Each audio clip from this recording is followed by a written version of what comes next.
Hi, how's it going? It's time for another final test drive, tour, walkthrough, whatever you want to call it. We are in an ICON FJ40. Specifically, this is ICON FJ number 99. So cresting 100 almost, yay. Really cool truck. I've been playing with some new design ideas, and a couple of those have snuck their way into this truck. I don't know if you've seen the stuff I've been working on, but like we redesigned the center console, playing with a couple things. You know, we did a special truck to celebrate the reopening of the great Peterson Museum here in Los Angeles, which is like a world-class kick-ass automotive museum.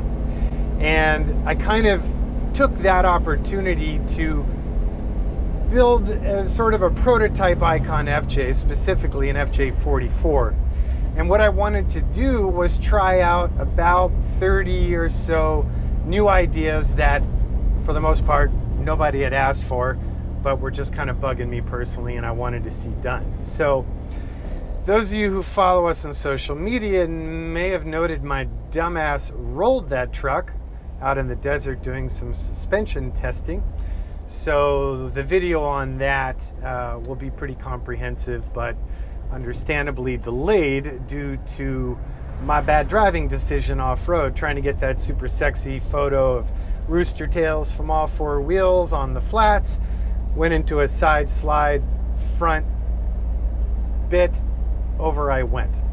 So that truck's being fixed and it'll be out soon. But in the meantime, this truck will give us a little bit of a preview of some of those design details.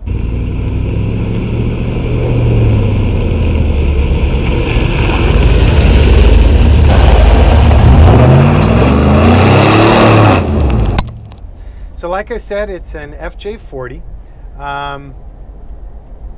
Really nicely optioned, well-equipped truck. We finished this in the ICON Classic Rocky Mountain gray color. And then, like always, it has the black trim everywhere.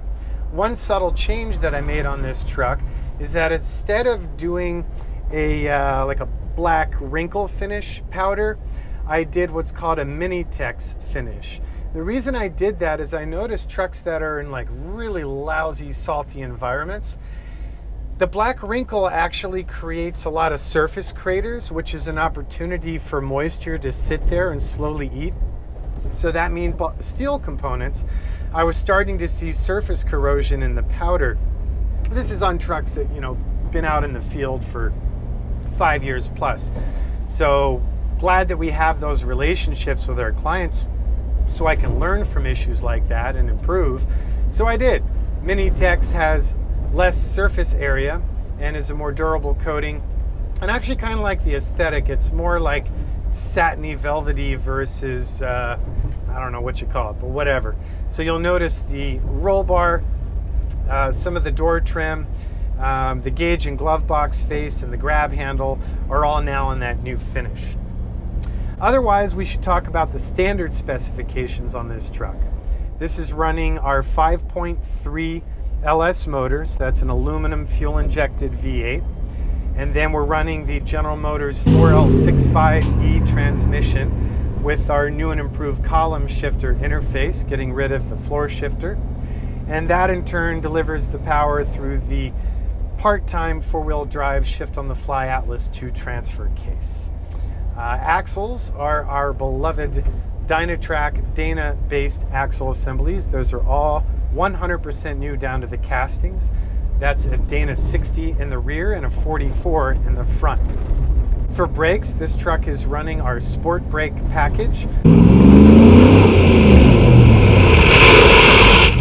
We're also running ARB front and rear locking differentials with a dedicated air compressor. The controls for that are done through the stock ARB switches, for which I recently redesigned the bracket. The ARB provided bracket is just simply a two-plane bent 90-degree situation, but it left all the wires evident, and that just always bugged me. So we created one that's enclosed with a drain point that routes the wires up under the dash where you don't see them. I am taking note of many commenters on the YouTube channel recommending I redesign the ARB switches. I hear ya. I got a couple other things in line before it. But I'm thinking about it. I think you're right. Might be a good idea to do. Create more union with the design aesthetic. What else do we have? We have the brand new US made ICON forged aluminum 18-inch wheels, which I'm very proud of. They're stronger and lighter than our previous generation wheel. They're also now only available on an ICON. Well, we're going to start retailing them as well because they're a really popular size and bolt pattern. One other detail on those wheels, it has a super durable surface coating on them.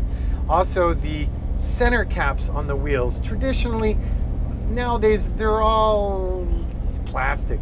And years later, they look like crap. So these are aluminum, which is really nice, and then they're laser etched with the ICON lizard, and they have a nice knurling detail that just adds a little bit of character to them. We're also running the Chilowich textile option. We're running the optional seat heaters in the front seats. Those are 3-stage carbon fiber heat blankets. The controls for that are in the center console. In the rear, we're running the ICON forward-facing tuck and tumble bench seat, and that has 3-point belts for the 2 passengers. Now that seat, the seat back folds flat and you can stack more crap, or you can also then articulate the seat, roll it forward 90 degrees and fit even more crap. And then if you have even more than more crap, you can remove the seat entirely with 2 small clips and pins that index on the front hinge point. We're also running the insulated soft top option. We also have the ICON Sport pedals, the auxiliary front and rear LED lighting system. We're running the ICON fire extinguisher and I think the worn winch in the front with the Viking recovery gear bag. For the audio system in this truck, we stepped it up a little bit.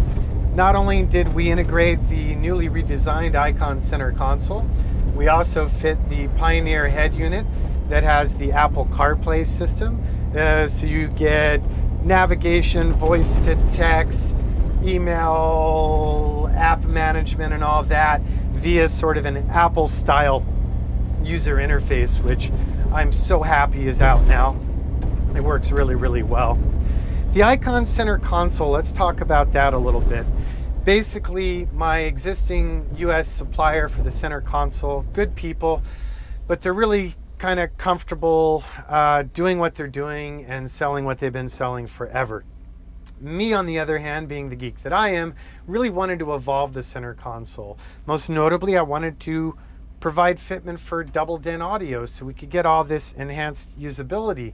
I also wanted to make several other improvements. So now the ICON center console is, again, made in the United States. It's crafted out of stainless steel. The lid has a gas shock, which is nice, so it's out of your way when you're dumpster diving for your stuff. Storage capacity matches our previous unit.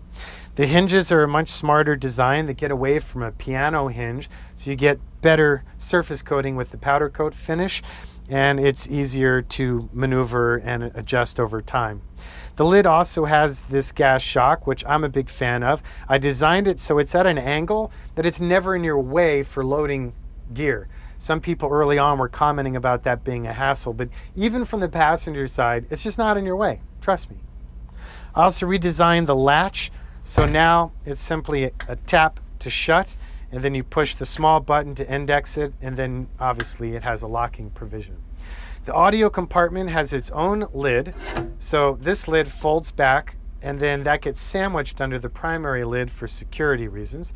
And then when you open it, you have room for your double-din audio as well as enough rooms on the left and the right for, in our case, we use that space for the seat heater switches. The inside of the console has no visible wires other than your iPhone or USB cable feed, which you want in there, but there is an interior light, which is really nice, which you can wire to your interior light, your dome light, your running lights, constant, as you wish, but that's a nice LED that lights up the basin of the console. At the rear of the console on the exterior plane, we have two power ports. One that's well, they're both marine rated, but one that's a conventional 12-volt cigarette lighter style port, and the other one that's a more contemporary USB port. Right above that, there's another light emitting diode that helps illuminate the rear passenger area on the console. The cup holders, you can fit just one in the front or one in the front and the rear. Those, again, are crafted in stainless steel, and they have these really cool inserts, which are US made, utilized by Ford and other OEMs, and that keeps your stuff from rattling and makes it easier to clean. That cup holder has 3 hole points in it that meet up with nutserts in the console, but now the console just has 2 cavities where those nutserts are, and you get 3 different mounting positions without having a bunch of shotgun holes in your console. All edges of the console are TIG welded and beautifully finished. All edges that could be radiused have been radiused. And the top pad is a closed cell marine rated dense pile foam, so it doesn't look like a cheap hotel mattress in 6 months. It stays nice and tight, and we did it slightly lower profile. With the ICON production version, we're using the Chilowich inserts. We're thinking about retailing these consoles. I'm just doing the math to figure out the realistic price point, and I'm kind of worried people might just freak out at that, but we shall see. Other than that, new map pockets, that's right. So on the inside of the doors and on the inner vertical surface of the rear wheel wells, I always kind of felt like that was dead space, especially on the front doors. It just kind of looked unfinished. So now what we do is I have CNC'd a rail system with end and corner caps into which there goes a map pocket. Now that map pocket might look like what you see in modern BMWs and Hondas and Toyotas and everybody else, but it's not. I geeked out on it just a little bit more. Here's why. Those map pockets you've probably experienced in your life, which, you know, once the car is a year or so old, you kind of run into some troubles because they get all saggy and worn out and they're kind of all blown out. I actually decided to use a weave that's used by sporting good companies, so it has a much higher durability and quality standard, but the reality is with any elastic over time, it's gonna wear a little bit. So we worked with friends at Nike and we used these little tensioners like you see on Nike products and all sorts of sporting good products and other things. And what that does is you push the button and it allows you to add more tension over time. And then so that we didn't have kind of that ugly exposed end trims of the elastic, we have a nice end cap there that keeps that nice and finished. So those just add a little bit more utility to a space that otherwise was kind of boring. We're also running the Amp Research Power Steps. And I think I'll shut up now. As always, I really appreciate you taking the time to watch my videos. It's really important to us that you understand what drives us and understand this is really a passion-based product, not some faceless company that's just trying to charge a lot of money for something and tell you it's cool. Please follow us on everything. You can find us on Facebook, my personal name, Jonathan Ward. You can find us on Instagram at ICON 4x4. You can find us on Twitter at ICON Design. And of course, reach out, call us if you have any questions or want to place an order, 818-280-3333. And then our website, as always, icon4x4.com. Thanks again.